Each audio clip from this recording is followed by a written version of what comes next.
السلام عليكم ورحمة الله وبركاته. بسم الله والحمد لله والصلاة والسلام على حبيبنا وأسوتنا وقدوتنا وشفيعنا رسول الله صلى الله عليه وآله وسلم.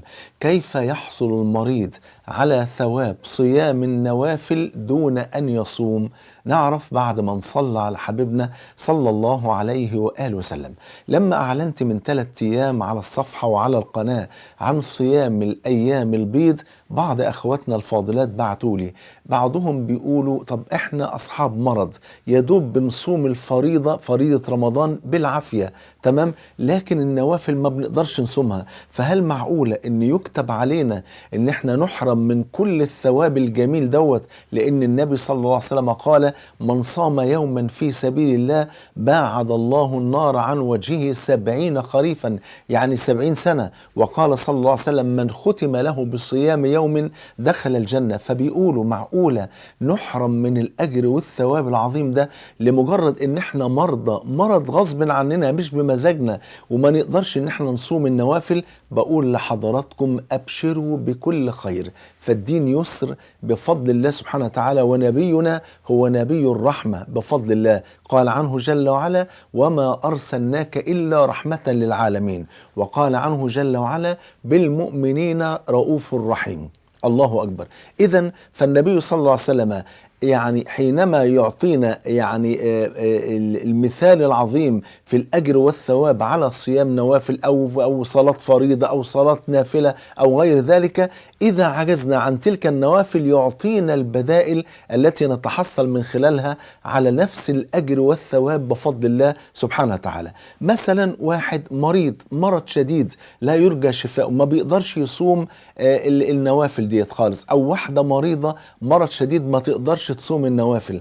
عندنا البديل بفضل الله سبحانه وتعالى. ما دام الإنسان عجز عن فعل نافلة، فلا أقل من إن هو يستحضر وإن هي تستحضر النية الطيبة، إن يا رب والله لو لم أكن مريضة لصمت أيام البيض، ولا صمت الاثنين والخميس، ولا صمت يوم عاشوراء ويوم عرفة إلى غير ذلك، تاخدوا نفس الأجر بالنية الطيبة. فقد قال صلى الله عليه وسلم كما في الصحيحين: إنما الأعمال بالنيات وإنما لكل امرئ ما نوى. قال بلال بن سعد: تعلموا النية فإنها أبلغ من العمل. قال أبو سليمان الداراني: طوبى لمن صحت له خطوة يريد بها وجه الله. قال الإمام أحمد بن حنبل لابنه: يا بني انوي الخير فإنك لا تزال بخير ما نويت خيرا. يبقى إذن ننوي الخير، إن يا رب والله لو كان عندي قدرة، ما عنديش مرض وكان عندي قدرة، والله لكنت صمت الأيام دي. بالإضافة إن في حاجة تانية كمان ممكن نعملها تضاعف لنا الأجر والثواب، اللي هي إيه؟ الدال على الخير كفاعله بفضل الله سبحانه وتعالى. وده كلام النبي صلى الله عليه وسلم الصادق الذي لا ينطق عن الهوى صلى الله عليه وسلم: الدال على الخير كفاعله. واحدة لا تستطيع صيام النوافل أو لا تستطيع مثلا قيام الليل بسبب ظروفها الصحية، ماذا تفعل؟ تدل الناس على الخير. أنا يوميا أنشر لحضراتكم بوستات عن قيام الليل وعن صلاة الفجر وعن أذكار الصباح والمساء وأذكار النوم وعن صلاة الضحى إلى غير ذلك. ما على حضرتك أو على حضرتك إلا أن أنتم تشيروا البوستات ديت على أكبر قدر من الناس، من حبايبكم، على الصفحات والجروبات وفي أي مكان. كل من يصوم وكل من يقوم وكل من يصلي وكل من يذكر الله سبحانه وتعالى يبقى في ميزاني وميزانكم بفضل الله سبحانه وتعالى.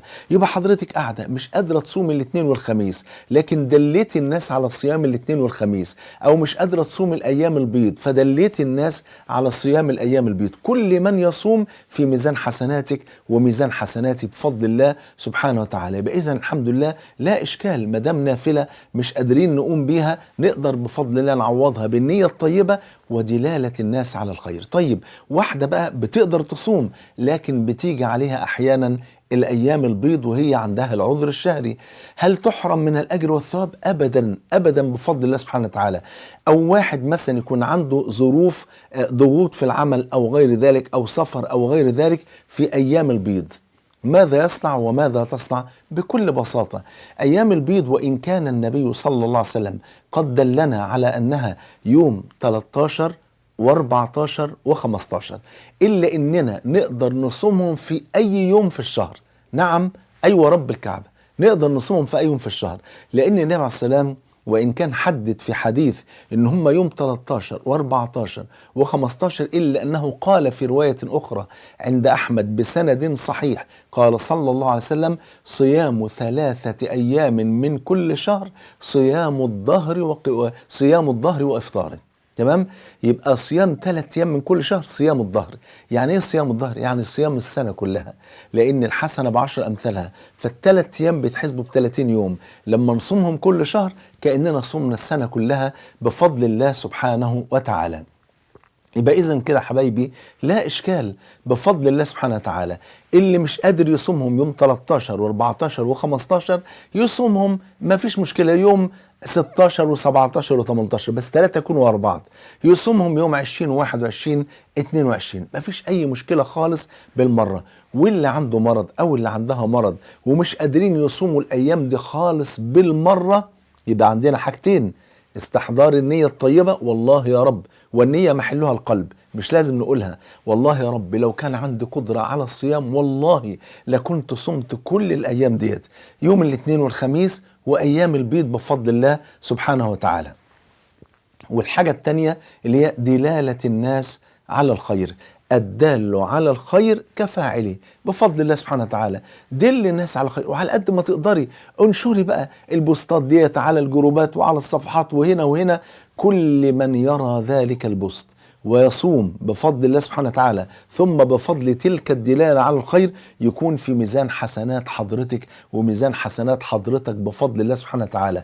عشان كده على قد ما تقدروا يعني كبتروا من النيات الطيبة. لو كان عندي قدرة يا رب مادية لكنت بنيت مساجد في كل مكان، لو عندي قدرة مادية لكنت أطعمت كل الفقراء واليتامى والمساكين، لو عندي قدرة بدنية لكنت بفضل الله سبحانه وتعالى أصوم يوم وأفطر يوم، أو أصوم 2 وخميس و3 أيام في الشهر العربي، وأقوم الليل وأساعد الفقراء وأفعل إلى غير ذلك. لو كان عندي قدرة على كذا كنت فعلت كذا.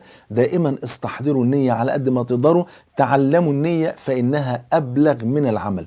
أظن ده رد بفضل الله سبحانه وتعالى يثلج صدور الناس، ويجعل كل من كان معذورا أو مريضا أو عنده ظروف يبقى بفضل الله عارف إن الأجر والثواب لن يفوته أبدا بفضل الله سبحانه وتعالى. وإحنا وظيفتنا إن إحنا نفتح للناس أبواب الأمل، ولكن بما صح من سنة النبي، مش بالخرافات والأكاذيب، إنما بما صح من سنة النبي صلى الله عليه وسلم، حتى لا ييأس الناس ولا يقنطوا. بنفتح قدامهم أبواب الأمل في أوقات عصيبة يعيشها الناس في هذا الزمان. أظن كده الإجابة واضحة.